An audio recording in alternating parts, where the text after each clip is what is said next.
আসসালামু আলাইকুম রহমতুল্লাহ। আজকের ক্লাসে আমরা আরও একটি গুরুত্বপূর্ণ এক্সাম্পল সমাধান করে দেখাবো। তাহলে আজকের ক্লাস শুরু করা যাক।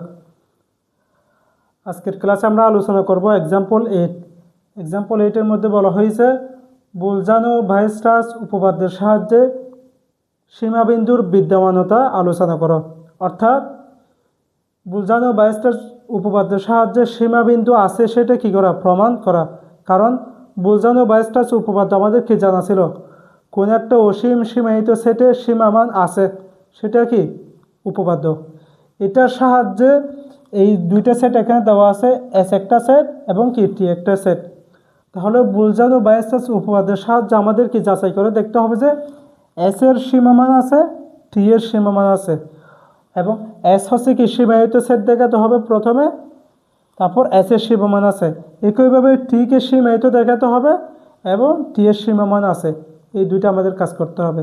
কারণ বুলজানো ভাইস্টাস উপপাদ্য মানে হচ্ছে কোন একটা অসীম সীমায়িত সেটের সীমামান আছে। ঠিক আছে, তাহলে প্রথমে সীমায়িত দেখাতে হবে, তারপর কি সীমামান আছে সেটা দেখাতে হবে। ঠিক আছে, তাহলে এখানে কি প্রথমে আমরা এক নাম্বারটা সলিউশন করি। এক নম্বরে এন বিলংস টু এন, এখানে বলা হয়েছে এস সমান 1/n, এস সেটটা 1/n such that N belongs to কি এন। ঠিক আছে, তারপর এখানে solution N belongs to N 1/n belongs to কি এস এর জন্য আমরা পাই কীরকম, এটা এন বিলংস টু এন অর্থাৎ এন বিলংস টু এন। ঠিক আছে, তাহলে 1/n এটা কি এস এর উপাদান না, এন এটা এন এর উপাদান, আবার 1/n এটা কার উপাদান, এস এর উপাদান। সেই জন্য আমরা কি লিখছি 1/n বিলংস টু কি S, N belongs to N 1/n belongs to কি এস। বুঝছেন, একদম কি সহজ কথা।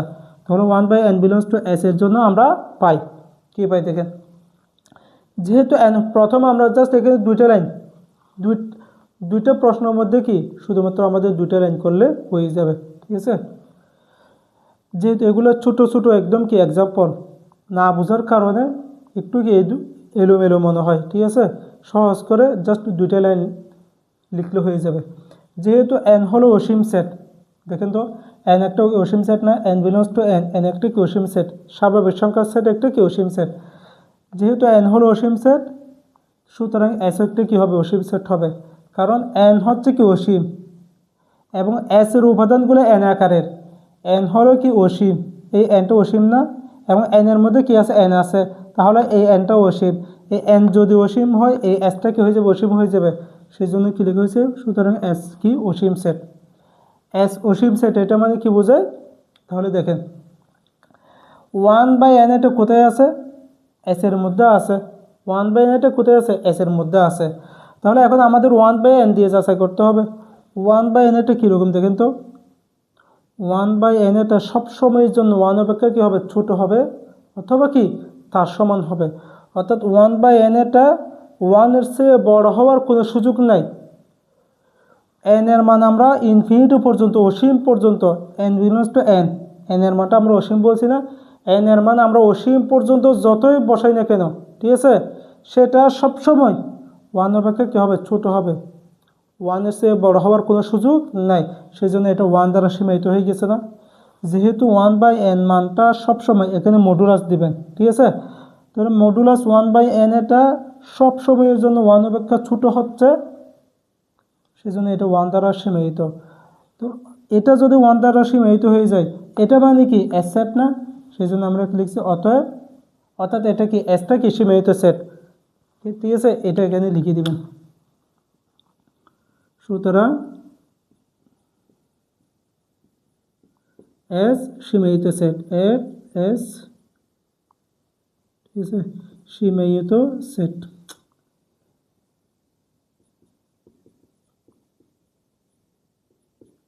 এতটুকু সীমায়িত সেট দিচ্ছি।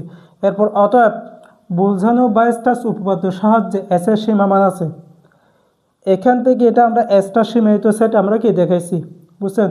1/n এটা যেহেতু সীমিত, ঠিক আছে, এটা সীমায়িত, তার মানে কি এসটা কি সীমায়িত, সুতরাং এস সীমায়িত সেট। আর বুলজানো ভাইস্টাস উপপাদ্যের মধ্যে আমাদের কি জানা আছে, অসীম সীমায়িত সেট। এস এটা প্রথম আমরা অসীম দেখাইছি, তারপর কি সীমায়িত দেখাইছি। প্রথমে অসীম সেট দেখাইছি, তারপর কি সীমায়িত দেখাইছি। বুলজানো বাইস্টাস উপপাদ্যের মধ্যে বলা হয়েছে কোনো একটা অসীম সীমাহিত সেটের সীমামান আছে। তাহলে এই এসটা যেহেতু অসীম এবং সীমাহিত, তাহলে তার কি থাকবে? সীমামান থাকবে। বুলজানো বাইস্টাস উপপাদ্যের সাহায্যে এস এর সীমামান আছে, ওই সীমাবিন্দুর বিদ্যমানতা হয়ে গেছে। বুঝছে? এতটুকু। তাহলে 2 নাম্বার, এটা কি দেওয়া আছে? জাস্ট এতটুকু। তাহলে n belongs to n, n belongs to n হলে এই পুরোটা কোথায় হবে? অর্থাৎ এটা n এর মধ্যে আর এটা কি t এর মধ্যে। বুঝছেন? এটা n এর মধ্যে, এটার মতো এটা n এর মধ্যে, কই এটা n এর মধ্যে, এটা কি s এর মধ্যে। তাহলে এটা n এর মধ্যে, এটা পুরোটা কি t এর মধ্যে। এটা হচ্ছে কি t, কই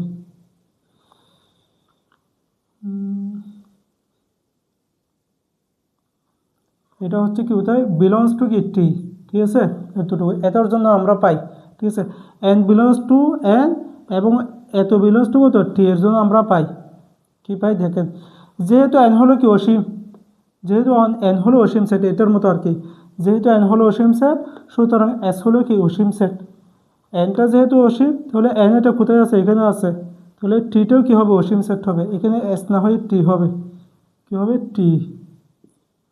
টি হলো কি অসীম সেট। এখন দেখেন এখানে তো এটাকে আমরা সরাসরি 1/n কে কিছু করা যাচ্ছে? কিছু করা যাচ্ছে না। 1/n যেভাবে আছে সেভাবে বসাই দিয়েছি আমরা। মডুলাস 1/n 1 অপেক্ষা কি ছোট অথবা তার সমান। কিন্তু এখানে একটা কি রাশি আকারে দেওয়া আছে, সেই জন্য এটাকে আমরা একটু কি ভেঙে লিখব। এটা সরাসরি লিখছি, এটাকে একটু কি ভেঙে লিখবো। 2 লাইনে ভেঙে লিখলে কি হয়ে যাচ্ছে। তাহলে আমরা কীভাবে ভেঙে লিখবো? প্রথমে এটাকে মডুলাস, জাস্ট 1/n এটাকে আমরা মডুলাস করছি।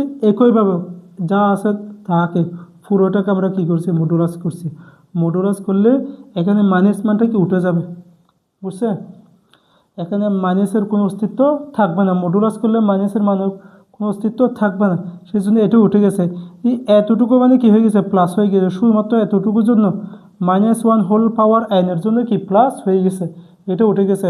তাহলে বাকিটা মডুলাস এটার মধ্যে আছে। বুঝছেন কথা? অর্থাৎ এটাকে আমরা এইভাবে লিখতে পারি, -1 জাস্ট এতটুকুকে মডুলাস, আবার কি মডুলাস n/n+1।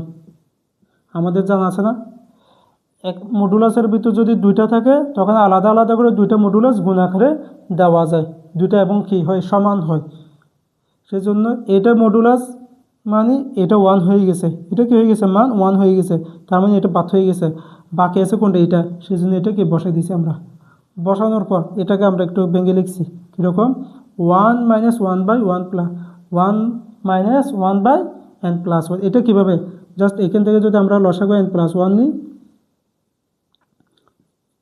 লসাগু আমরা n+1 নিছি, তাহলে এখানে 1 এর সাথে n+1 গুণ করলে n+1 বসা যাবে। তারপর -1 কি বসা যাবে। তাহলে দেখুন তো এই দুটো কী হয়ে গেছে? কাটাকাটি হয়ে গেছে। বাকি আছে কত? n/n+1।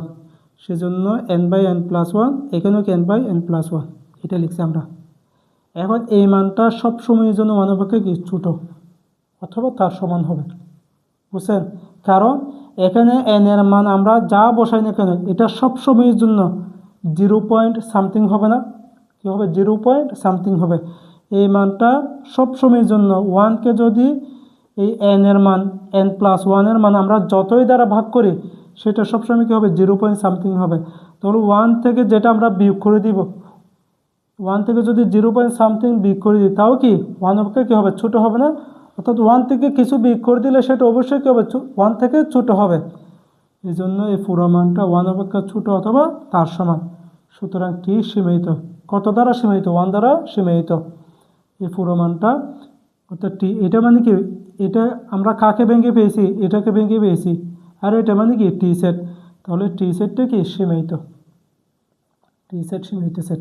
প্রথম আমরা টি অসীম সেট দেখাইছি, তারপর টি সীমিত সেট দেখাইছি। তাহলে বুলজানো বাইস্টাস উপপাদ্যের সাহায্যে কোন একটা অসীম সীমাহিত সেটের কী আছে? সীমামান আছে। সেই জন্য টি এর কী আছে? সীমামান আছে। বুঝছেন? এই জন্য আমাদের বুলজানো বাইস্টাস উপপাদ্যটা আমরা একদম কি সহজ করে প্রমাণ করছি।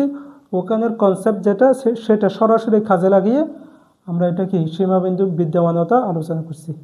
এরকম যে কোনো এক্সাম্পল দেওয়া থাকলে আমরা কি সমাধান করতে পারবো। ঠিক আছে? তাহলে আজকের ক্লাস এই পর্যন্ত। আসসালামু আলাইকুম রহমতুল্লাহ।